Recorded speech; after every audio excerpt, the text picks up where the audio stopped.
Hello, welcome to Take 10 on Tuesdays with the Tennessee Tribune. I'm Sandra Long Weaver. I'm the editorial director for the Tribune. And today we have a guest who started an organization here. Well, actually, I'll let her tell you where she started it. But she started an organization that is starting to go national. Let's welcome Dr. Kimberly Clay Good morning. the Thank Tribune. you. Thank you. Yes, thank you for coming in. Thanks for having me and allowing me the opportunity to share about Play Like a Girl. I really appreciate it. Yes, and that's what we want to talk about. Play like a girl. So what does that mean and what is it? Well, Play Like a Girl is a 501c3 nonprofit, and we've been around 12 years. We actually started in Alabama. I was a doctoral student there at University of Alabama, and kind of evolved and expanded from an event-focused organization to a more after-school based health education and sport and physical activity focused organization. And from that evolution, we've kind of moved across the Southeast as my career has evolved and that of my husband, and ultimately found our home here in Nashville in the last 3 years, and I'm totally excited about that. You mentioned in the intro that we started somewhere else, but we also have placement all across the country, as you mentioned as well, with chapters in states like Connecticut and in Texas and in Alabama. And we're also fortunate to have a chapter in Ontario, Canada. Wow. So you're right. Really We're moving nationwide and trying to expand our message around healthy living. Okay. So let's back up just a little bit. So you were a grad student in Alabama, and it started as an event focused activity. Exactly. So what led you to come up with this idea, Play Like a Girl? Well, it's funny because it was not intentional at first. It was really started as a sister friend group where I actually reached out to 7 other women of color across campus who were in doctoral programs like myself, because I was for the first time living further away from family than I'd ever lived before, and had a newborn child, and my husband was in residency and on call every fourth night. Oh, wow. So to kind of build my own support group, I invited these women to convene around my table. And we started out as a group called Chat and Chew. And we did those 2 things. And you chatted and you chewed. Exactly. And so over time, several months, we realized that we had so much more in common as it related to, health, public health in particular, and our desire to want to give back. And so out of that was birthed our first event, which was called the Little Red Dress Party, which was focused on educating women of color about their health disease or heart disease risk. And specifically doing so by getting them engaged in physical activity through dance. So we would host salsa parties and R&B step parties and all of these types of things, events. Sounds like a good time. Yeah, wherein women would, instead of pulling out their little black dress, they would pull out their little red dress usually around National Wear Red Day or in Halloween. February. Exactly. So that's really how we got started. And then we happened to host a girl-only event. As our numbers with adult women were starting to decline, and we couldn't figure out why. So we just kind of tested the water with girls in middle school and high school, and actually had a packed house. Oh, really? A packed house of not only the girls, but the moms did not leave. They were supposed to drop the girls off and come back.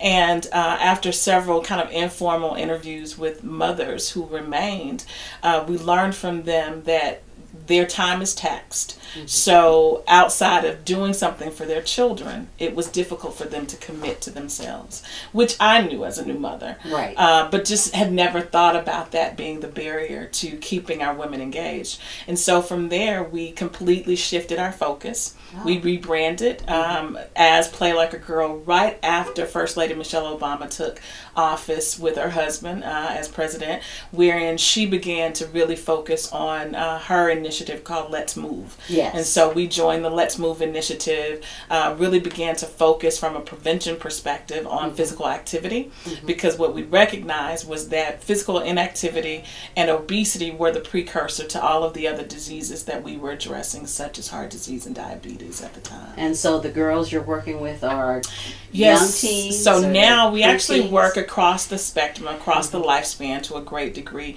But our target audience for direct service delivery are middle school girls, primarily because middle school girls actually drop out of sport and physical activity before the age of 14, which would be the start of their freshman year in high school. Oh, really? And so our goal is to intervene early such that we can engage girls in a sampling of sports to provide for them greater access for those girls who don't have access, to reduce the barrier of cost for the girls who can't, participate or afford to participate in pay-to-play sports, such that by introducing a sampling of sports, they'll find the sport that they like or love and will stick with that going into high school and can participate as a part of a high school team. Or even some of our girls join at middle school level. I have one girl at our program in Dallas who had never participated in a sport before. We do physical activity as well, but with sport in particular, we understand the doors that sport also opens. So with this particular girl, it was herself and her sister never participated in a sport. We first started with introducing her to tennis as her first sport. Wow. She grabbed on the tennis, loved it, then added lacrosse, and she now also plays volleyball. Oh, is that right? And is Wow. a high school freshman at one of the most prestigious high schools in Dallas, private all-girls institution. So for me, that is, the satisfaction of our mission, alive, to see girls move into sport on a long-term basis, really develop a love and a passion, and then also shine the light for other girls. So her sister is now playing tennis in that program in Texas. So, these are the kinds of stories that I hear from the programming that we do across the country, and I'm just excited to now be able to bring it to Nashville. Oh, it sounds great. So and you founded this whole organization. I did. And now you have, how many chapters do you have across the So country? we have 5 collegiate chapters, and then we run our own programs, meaning we staff them in partnership with schools and community organizations in cities, including Dallas and Nashville. So we're at Fairfield University, University of Alabama, Bryant University, University of North Texas, Southern Methodist University, and Queen's University in Ontario, Canada. Oh, wow. Okay. And how many now you're at J.T. Moore Middle School Yes, here in so Nashville. our first and where only else? program so far in Nashville is at J.T. Moore. We've been working with both the school and communities in schools, namely Penny Howard, who is just, she is, she's genius in the work that she does, but she also has a heart for the children. And that's really what drew me to partner again with communities and schools. And so we actually go in twice a week in after school for 2 hours. We actually staff and do all of the curriculum implementation.